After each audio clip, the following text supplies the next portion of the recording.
In 1982, Neil Ziegler, the producer of BBC's respected Play for Today strand, had noted the popularity of time travel episode The Flip Side of Dominic Hyde.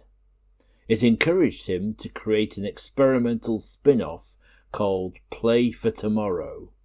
6 writers were given a video showing a panel of experts discussing what the beginning of the 21st century might hold for Britain, and then were asked to write a TV play. Today we're talking about the nuclear family.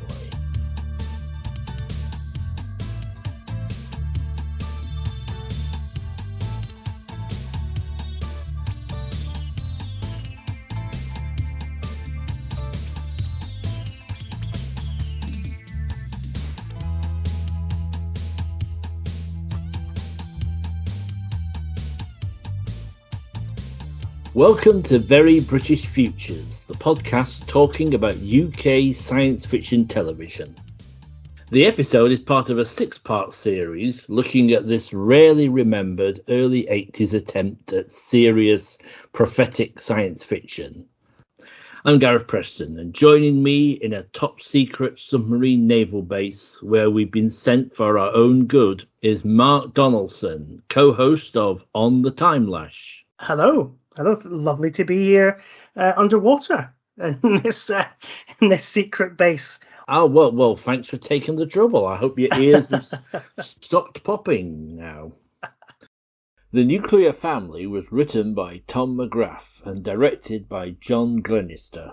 It was broadcast on the 4th of May 1982 on BBC One. It's 1999. And the Brown family are cooped up together in their family flat. Joe was made redundant at the start of the 80s, like most men in town. Now it's his children, Gary and Anne, who are the breadwinners, working from home, much to Joe's resentment. Joe's wife, Agnes, keeps the peace, whilst trying to hide her alcoholism. Joe decides that the family needs a break and signs them up for a working holiday in the underwater Ministry of Defence Civilian Work Centre. Once there, all 4 of them face unexpected personal challenges. So we're here to talk about The Nuclear Family, as written by Tom McGrath. And I'll start off with the obvious and saying, what was your overall... Well, also, had you heard of this before I got in touch with you? I hadn't. Obviously, growing up in the UK, we all know Play for Today, and the various, Mike Lee, Ken Loach, all these people that have come out of that institution, which it was. But yeah, Play for Tomorrow, which great name, I'd never heard of. I'd absolutely never heard of until you'd emailed me to ask if I wanted to be involved. And so I actually ended up, I've watched Easter 2016 as well, just because that sounded quite interesting. So, and I might well watch the other 4 in time for the podcasts going out, so I can hear what everybody thinks. What did you think of The Nuclear Family? I think it's quite a fascinating thing, because it's obviously 1980s Glasgow, essentially, but obviously transplanted, sort of what we're saying, sort of 16 years down the line. So it's set in 1999. I think just that kind of, that idea of because this is at the time when industry was declining in Glasgow. The shipbuilding had gone, all the industry in Glasgow had basically been systematically kind of shut down, which leads to a lot of sort of urban decay, and you read about that in sort of like Alistair Gray's Lanark sort of treads on similar ground to this. But I've always struggled with that novel, whereas this I found quite accessible.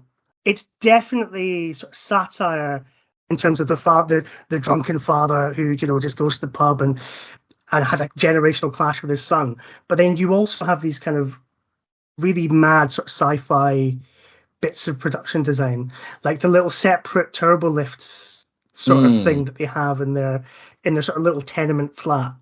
So it just seems to be one lift that serves each sort of flat in the block. I thought there's some incredible world building going on just in the production design alone. So I was really quite taken with it. I don't think it necessarily 100% works in terms of what it's saying, because I think it's trying to sort of make a two-pronged approach on two quite different sort of social issues of the time. So you've got the decline of industry and what does that mean for the working man in Glasgow, but then you've also got just concerns about the war and how is that going to work out, and how does that manifest in the sense that Scotland has all of the nuclear weapons. So it's got these two kind of things that tries to kind of smash those things together with quite a fun sci-fi conceit as this kind of idea of like work as tourism. But I don't know if it coheres as a kind of commentary. I'm going to agree with you. It is a very accessible hour of TV, and I sort of agree with you. It's a bit of a grab bag of different ideas, and it doesn't quite land you anywhere. Although that could partly be the intention. It's not there to give any easy answers. It's more about raising questions in our head more than that. You've got unemployment. Well, certainly was a big issue back in the early 80s. I mean, I can remember around that time, people were saying, some people might never work in their lives, and some people were saying that quite seriously. And obviously that's kind of the central thing here, isn't it? I think what also I thought was quite interesting in terms of what people were saying at the time. Obviously, I was born in '85, so I come to all of this not through experience, through history books and things like that. But you have Norman Tebbit telling people to get on their bikes and get a job, and obviously the problem with that is that there's not always jobs to be had. And I think there's a really funny satirical point being made by Tom McGrath when he puts an ordinary working class Glasgow family in an underground nuclear base and sets them to work there. That's a really funny, ludicrous kind of spin on that idea that, well, you can work anywhere. You might have worked in the shipyards, now you can work in a nuclear facility because it's the same thing, surely. Off you go. I found that quite striking. I enjoyed that quite a lot. Yeah, I think certainly in the second half it definitely becomes a lot more satirical. I think in the second half, and it's interesting because in another sort of show, this government scheme would be the front for something much more sinister, sort of like they'd be using them as test subjects or something like that. But this actually does feel like it is what it is, and it even actually. Oh, I should have said at the start there will be spoilers, but spoilers. It does seem to do some good, surprisingly, considering it's a government scheme, and this is the play for today slot. So that's I find interesting. I mean, a lot of bits of it have dated. I mean, you still get some things that are very relevant. There's all that concern about screen time and the younger generation not really appreciating the real world because they're all looking at their, in this case, cathode ray screens. And I was also quite interested that his little handheld device is like, it looks a lot like the Hitchhiker's Guide to the Galaxy. It has that kind it does actually, yeah. It has that kind of, it's like a big calculator. Because that's sort of how our minds work. Or rather, their minds work. We can't help but see things in terms of, unless we're very clever people, where we see things in terms of the technology that we have. Indeed. And I think also in terms, it was interesting watching this. It's a family stuck in a house. The two kids are working from home, although exactly what they're doing is never quite clear. They're kind of inputting data, I guess, essentially is kind of what they're doing. But yeah, this idea of kind of everybody kind of just hemmed in this sort of little flat. that felt quite current as well, given the past 4 years that we've all Mm. experienced. That's kind of added a kind of layer of relevance to it, I think, completely by accident, obviously, but that's a kind of interesting thing as well, looking at that dynamic. Because there's some lovely little bits of dialogue that McGrath puts in that kind of gives you a sense of what Glasgow's like without them ever leaving the flat. Well, they leave the flat, but you don't see them, out in the city. So this kind of idea that, Gerard Kelly's character has to be back from the nightclub at a certain time because things get a bit hairy.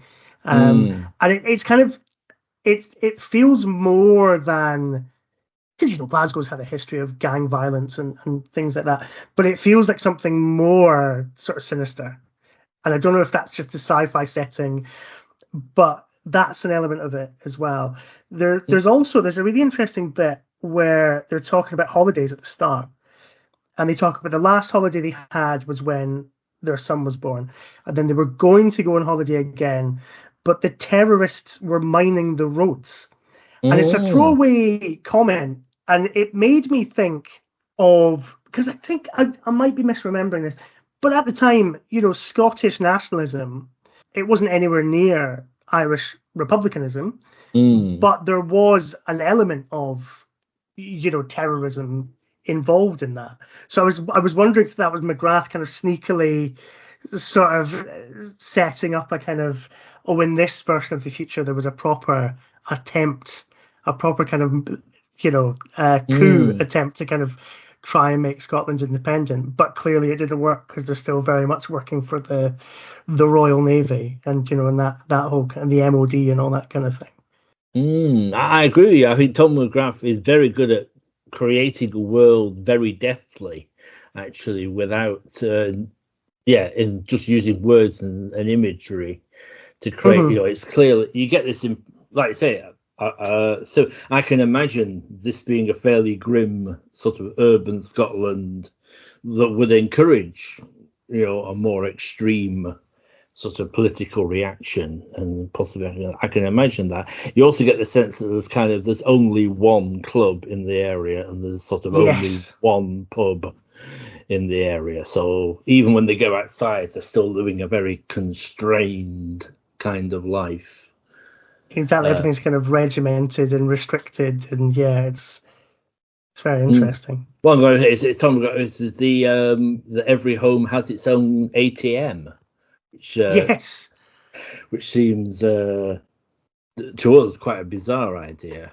But although I suppose you could say, I suppose, that we kind of have that now. In a way, there's not physical cash coming out of the wall, but we can access our bank accounts. We can move money around from our homes. So it's a kind of, it's a very 1980s way of depicting that, but we do kind of have that now. It is interesting. So I suppose we do in a way. And again, I could be being very unfair, and McGrath is being very satirical there with having this literal hole in the wall there. It's a bit of sort of absurdist Python humour creeping in there. But he does definitely create this very claustrophobic family, and not surprisingly, everybody's on everybody's nerves, and everybody's got issues and secrets. So, and I think it doesn't get too grim.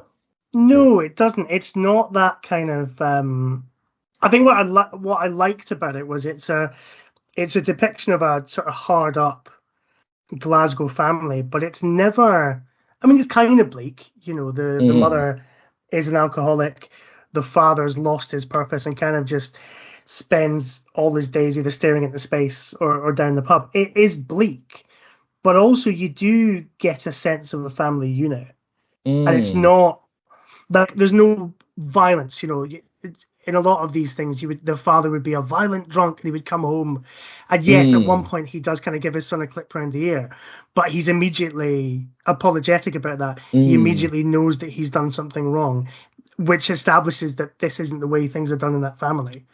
So, which I like. I think that's quite a a kind of positive way to present those kind of characters.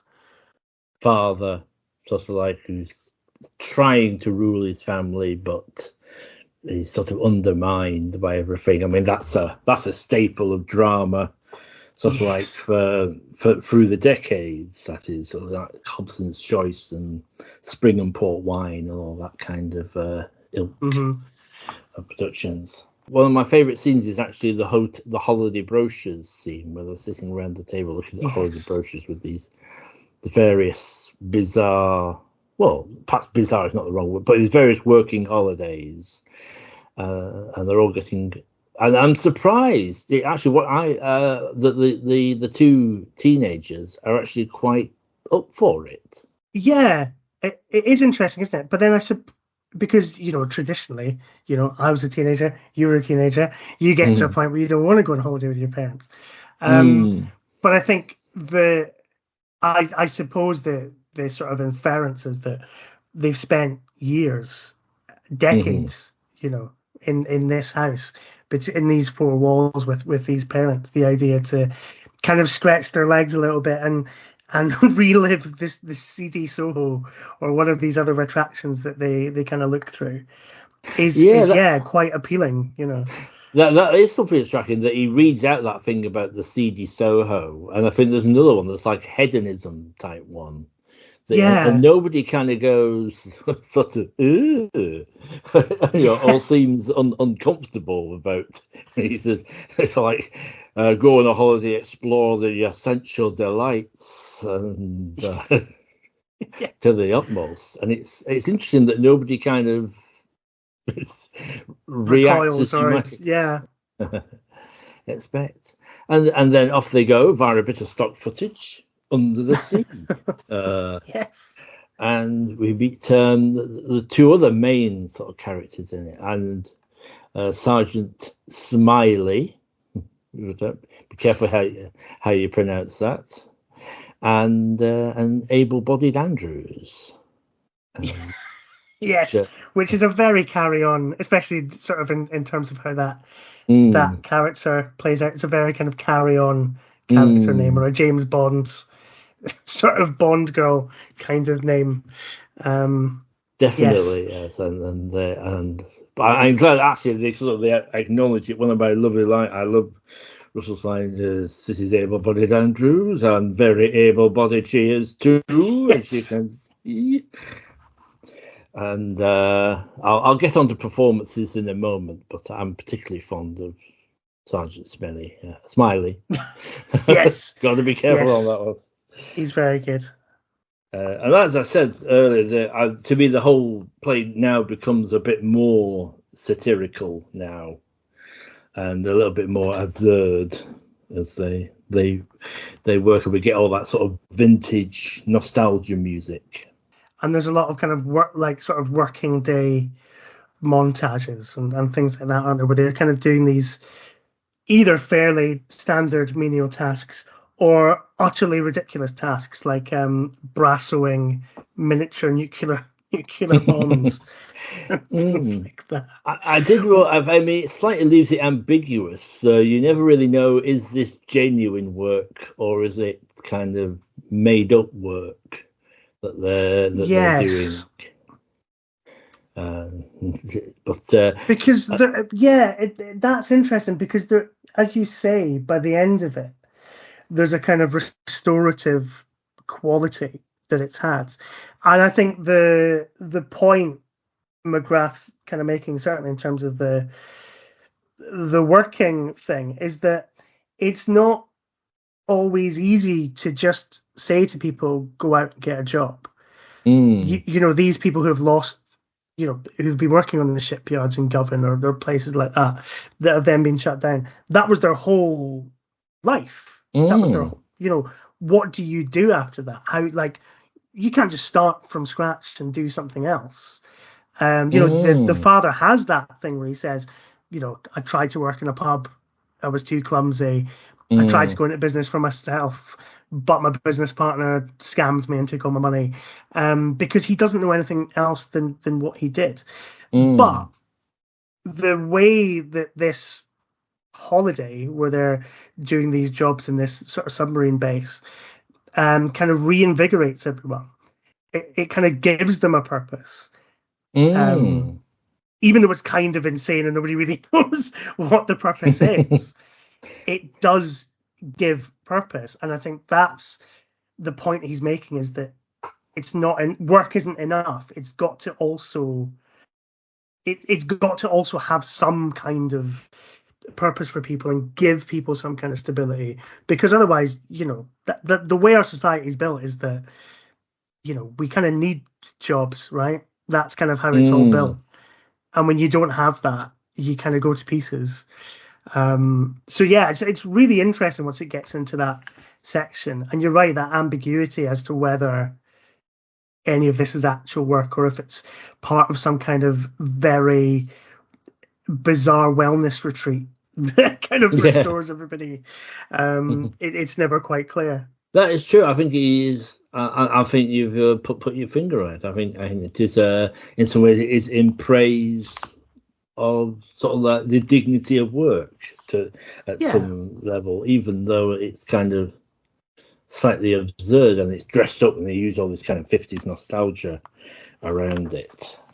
But yeah, I think you're right when you say it should be work with purpose. I think rather than just sort of drone work. And but it's interesting the elements around it as well as the work, and that and you never, again, we're going back to this ambiguity, you're never quite sure how much of this is how the staff work here, or whether there is actually a kind of design to it all, but each of the members of the family sort of like has a kind of little mini breakthrough experience at some point. Of different kinds. So I mean, with the whole, whether it's like, for example, with Gary, the young lad, and able-bodied Andrews, now whether that's kind of part of her duty to seduce young men unworldly young men who come to, or whether that's just her particular thing that she does, we don't know. We're left to wonder. We don't. But then she kind of takes the sister and kind of forces her to become more adult and more sort of forthright and independent, which does kind of suggest that she does have some kind of purpose in bringing these sort of the younger characters out of themselves, at least, and sort of making them more sort of, I guess, introducing them to the kind of wider world beyond the screens. Definitely. In fact, I was going to ask you, what do you think about, because she's given this test basically, as well as standard sort of dexterity intelligence tests. She has this, it comes finally, she has to kill a rabbit now, interestingly, we never quite know how that turns out, because I was wondering, what do you think? Do you think that button would have killed the rabbit, or is it the choice? I found that interesting because obviously we never find out what happens to the rabbit, because it sort of smash cuts to the father having the heart attack once she's pressed the button. And that point felt more to me like, because obviously earlier we've had Russell Hunter's General Smiley sort of talk to the father and kind of say the first thing to go is the tension, and then it's into your heart, this kind of panic of sort of nuclear apocalypse. And so you have the daughter pressing the red button, and then he has the heart attack. I think it is I think it's metaphorical, and I'm not sure if McGrath is ever actually all that interested in the rabbit. I don't know if it's just a setup to kind of make that point about the kind of fear of apocalypse. It's a strange sequence. It's I mean, I feel like it's kind of more metaphorical. But I mean, we do get that pan back when she leads her out. The camera pans back, and the rabbit seems to be alive still. Yeah. So I think it is probably just more. it's because obviously at the end she cuts her own hair. So yeah, that's it. It is about taking control and sort of making your own decisions, I guess. And yeah, again, it's sort of, I guess it's not about the rabbit, it's about the choice. It's good. Yeah, I think that's a lovely. And that's another of my favourite lines where Andrews goes, "If you don't go home and keep your hair in bunches." Yes. And I like the little thing that she wears, these very young girl hairstyles until the end, and then as you say, she's got this more grown up hairstyle at the end, which is a nice. They're both infantilized by their parents, aren't they? I mean, the mother kind of keeps the daughter's kind of hair in these sort of childish hairstyles, which she doesn't like, and you know that from the very beginning of the play. And then the sort of father and son are clashing because the son feels that he knows more about the world than the father. And there's elements of that might be true, but then also his father knows a lot more than he does about kind of how things were. And so, yeah, he keeps him down. He's still handing out the money at the end of the day. Yeah. The money that the son earns is handed back to him by the father. So they're kind of both kept down by their parents until this sort of very strange holiday that sort of changes everything. And then we're back. Well, also just mention, and then Agnes gets help via the computer to face up to her drinking problem. And that's largely. I haven't sort of mentioned it because there's not much. That's a pretty straightforward kind of development to that. It is. I thought it was interesting though, and again, I guess sort of viewing it post lockdown. There's the very last time you see Agnes, she's on the computer, sort of talking to the screen as if it's like an old friend. And so the suggestion is that all she actually needed to sort of break the drink habit was somebody to talk to her. And the computer kind of fulfills that purpose. And, you and I are chatting to each other by computer now. There's that. I thought that was quite an interesting sort of idea. That isn't, you're right, it's not actually a main part of the thrust of the story, but it is interesting that that's how she resolves her problems. And everyone's back home, and the father is recuperating, and probably has had a little, and he gives that lovely little speech at the end. It's about sort of how he's realised, what's important and sort of like that, and has appreciated life more, basically, because of this rush of death. And then there's this odd. I didn't know if this meant anything more to you than it did to me. Was the business with the Scotch broth? So I think it's just a little bit of comedy business that they're so used to eating these, because the whole thing throughout it, isn't it, is that the dad just wants a bowl of Scotch broth. He's sick of pizza. There's this kind of, I think, comment on sort of globalism and this idea that you can't get good Scottish cuisine anymore. It's all pizzas and takeaways out of the wall unit. So they finally get some Scotch broth and realise actually it's not all that good. And that's either because the mother's forgotten how to make it or because it wasn't all that good in the first place. I think that's kind of open to interpretation, I think, in terms of your opinions of Scotch broth, maybe. I don't know. I don't know. It's been a long time, and then it was out of a can, so I can't comment. Yes. I think we've intimated from what we've been talking about so far. It's a set of, I think, good performances from the absolutely. six principals. Were you aware of Jimmy Logan's sort of pedigree prior to this? So I know of Jimmy Logan, obviously growing up in Scotland. I know of him. I am pretty sure. I was about to say don't quote me on this, but I am on a podcast, so please write in if I'm wrong. But I'm pretty sure Jimmy Logan used to be the voice of the lift in the theatre that I used to work at in the centre of Edinburgh, the Festival Theatre. I'm pretty sure it was Jimmy Logan that they had as the voice of the lift, who would tell you what floor you were on and all that kind of thing. But obviously, I'm aware of his kind of credits, but I've never really seen him in anything short of, clips on Hogmanay, sort of clips packages of kind of light entertainment figures and things like that.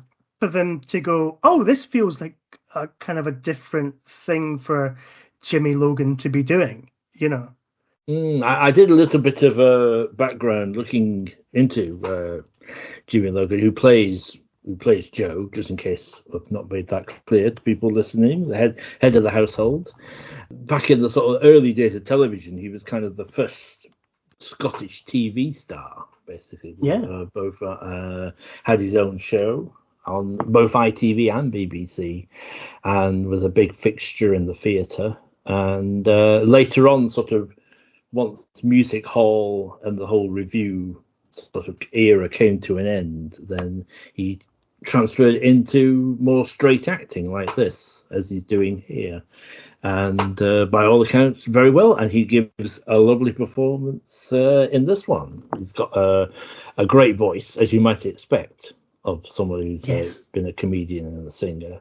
He's got a lovely mellifluous voice, and he plays it very well. And there's an empathy, isn't there, in that performance? I think he sort of, I guess, maybe knows people like that, but then also just as a variety music hall performer, you get a sense of audiences, you get a sense of people, and I think that's why people say, I think comedians often make good actors, is because they can tap into that kind of thing. And I think it is quite a really layered performance as Joe.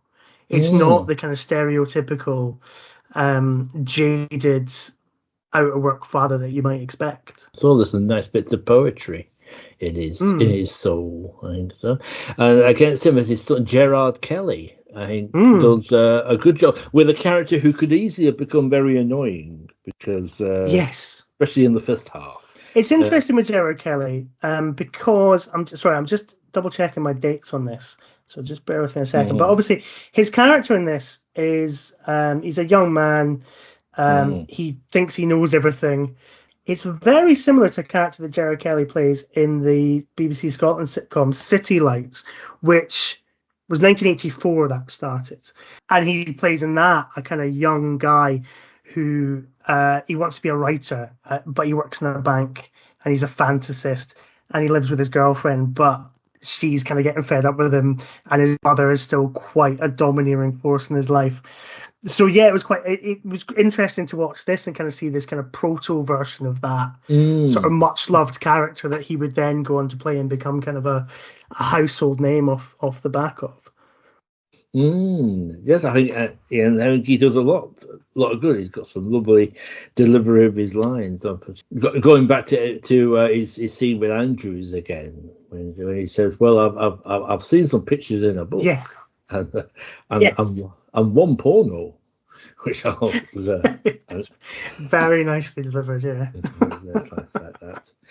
And they're ably supported by Anne Scott Jones playing Agnes, Joe's wife, plays that part very well. She seems to have played a lot of mothers in her career. Looking through her CV, she's probably away from this. She's probably people might remember from Local Hero. She's one of the. Okay.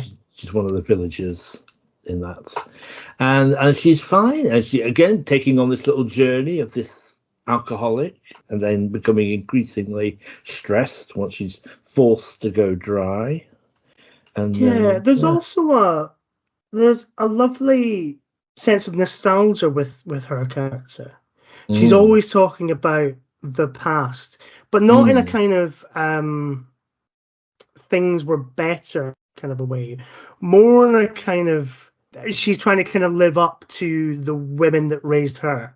There's a lot of talk about her mother, and that reminded me a lot of my own gran and my great aunt. They talk a lot of kind of that previous generation. When you used to sit down with them, And I don't know if that's just a sort of they were both kind of from that part of Scotland, not Glasgow, but the west coast of Scotland anyway. So I don't know if that's a particularly west coast thing, but it felt quite authentic and kind of moving to me actually watching her play that character. Yes, but she's excellent in it, as is Lizzie Radford as Anne, the daughter. I've never watched Take the High Road, but I gather she was a regular in that. I see, right, okay. For a couple of years, and in here, yes, she's excellent as this girl perhaps has taken refuge in being a child a bit, and then is kind of pushed. But then she also seems to be the only one in the family who I think kind of has a read on everyone. Oh, that's Do you know what I mean? She kind of interesting. she knows how to kind of play her brother or kind of keep her brother placated. She knows how to, bring her father out of his kind of fugue state. She kind of keeps her mother talking, and she allows her mother to keep changing her hairstyle because I feel like she is only doing it because she knows that maybe it'll stop her mum from drinking for a little bit. I think there's a lot that makes a lot of sense. I think that's a very good take. And then off they go to the Ministry of Defence civilian work base, and hooray! We have Russell Hunter as as Smiley, and he every scene he's in he's a gem. Russell Hunter. He's fantastic in it. It's such a brilliant. In the wrong hands, it could be over the top. Mm-hmm. And it's very close to being over the top, but it's a kind of pastiche of that sort of British establishment figure. And there's a kind of lovely sort of subversion going on, like that very strange homoerotic massage scene that it kind of builds to. That comes a little bit out of nowhere, but and doesn't sort of.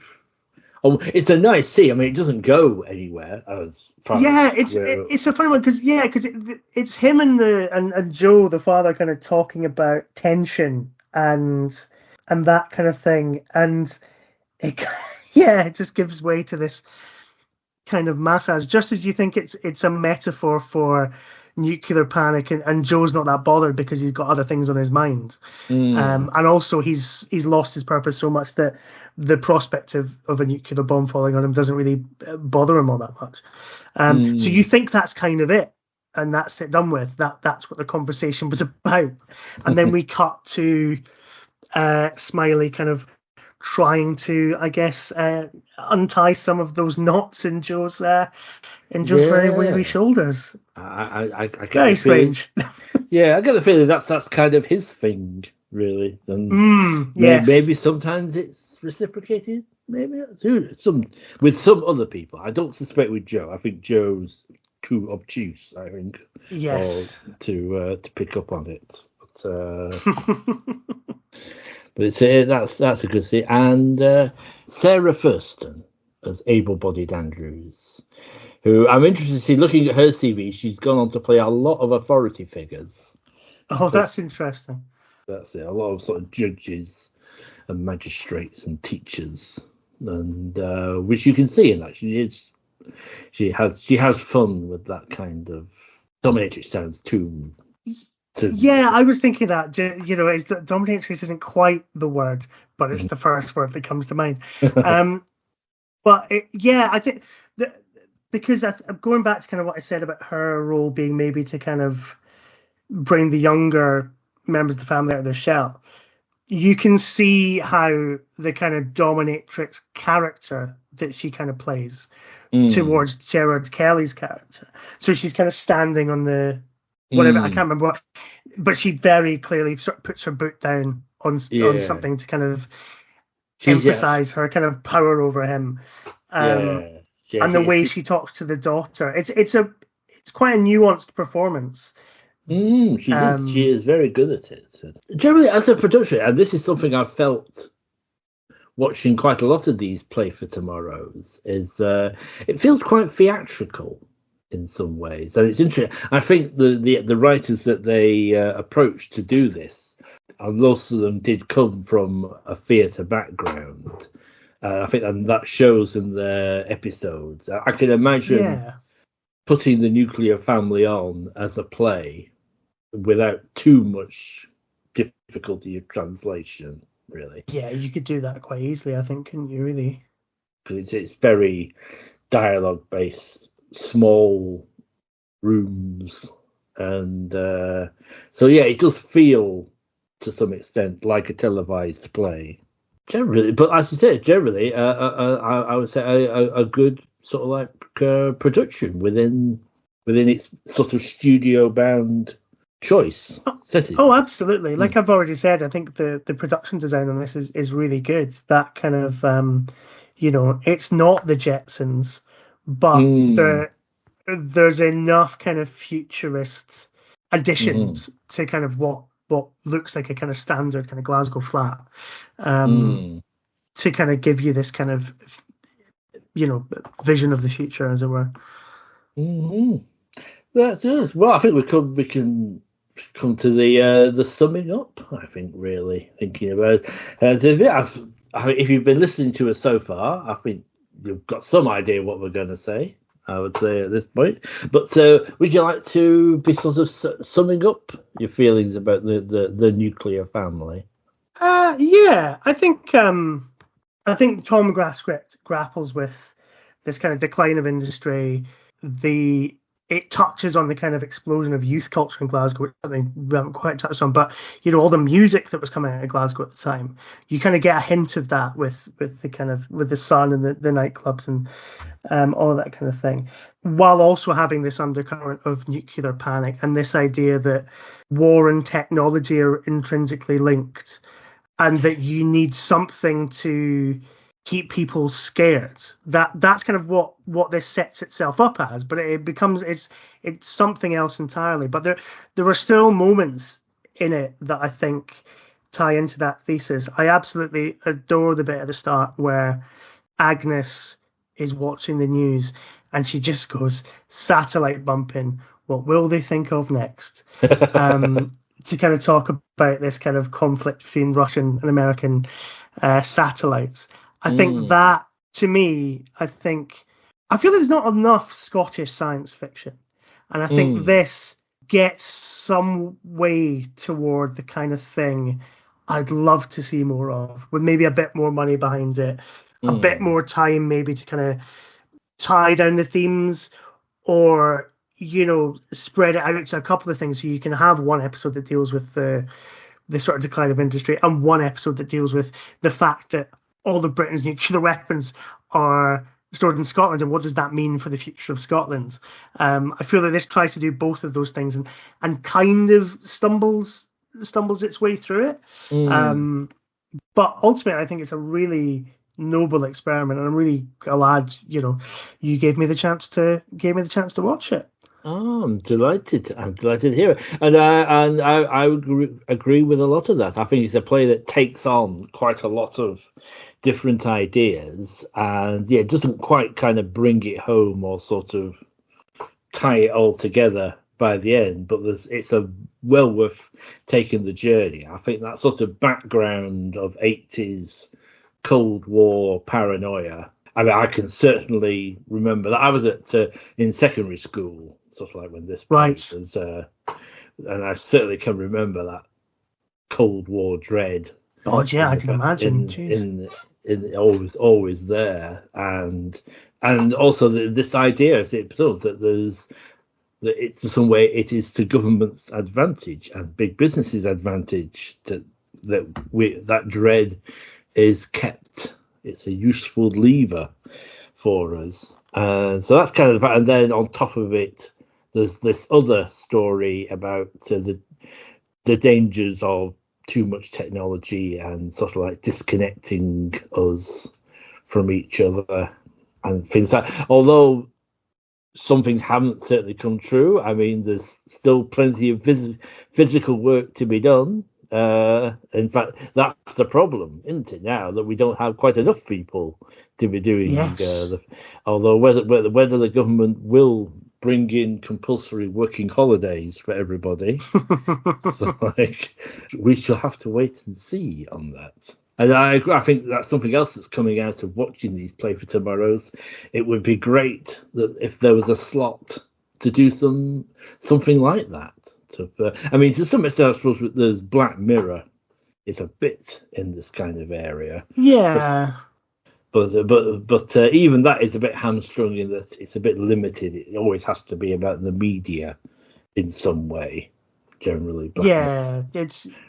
I think it doesn't quite. I'm a big fan of Charlie Brooker's work, although I've kind of fallen out of step with Black Mirror. But I think I think there's definitely a gap in the market for sort of prophetic sci-fi that kind of talks more about the kind of political and societal sort of situation in the UK, which I don't think Black Mirror, especially now that it's on Netflix, it's kind of got more of a kind of global reach. I don't think it kind of has the latitude to do that anymore, really. Unfortunately, yeah. So that is, I think it's a shame it's lost its Britishness to some extent, and it has to be more of a sort of conventional twist in the tail type of show for international consumption. I'm pleased you enjoyed it, and it's been absolutely fascinating hearing your thoughts, and that they've been inspired by it. I'd like to move on and talk a bit about Mark Donaldson. And nobody wants to hear about that. And I wonder what you're up to at the moment. So as you said, I'm the co-host of On the Time Lash. We've kind of finished the original version of that podcast, which was essentially my friend Ben Verth and I, we worked our way through the entirety of the new series of Doctor Who's, the 21st century version of it, and we would pair each episode up with a classic series episode that was somehow connected. Either it was a very obvious connection, like, oh, it's the first Dalek story, so we're going to do the first Dalek story, or it was something more, as it went on, something a little bit more tenuous. But sometimes those are the more fun episodes to do. So we've got the whole load of that you can listen to. I wouldn't advise listening from the start. I would advise just dipping into your favourite episodes. Maybe would be the best way to do that. And we do that with a sort of a themed drink as well, because we were trying to recapture our days of the Edinburgh Doctor Who group, which sort of met in a pub on a Monday night. So that was kind of the premise of the podcast. And we're still kind of doing little bits and pieces. So this month actually, we started the On the Time Lash local group, which Monday we're going to maybe do once a month on a Monday on YouTube.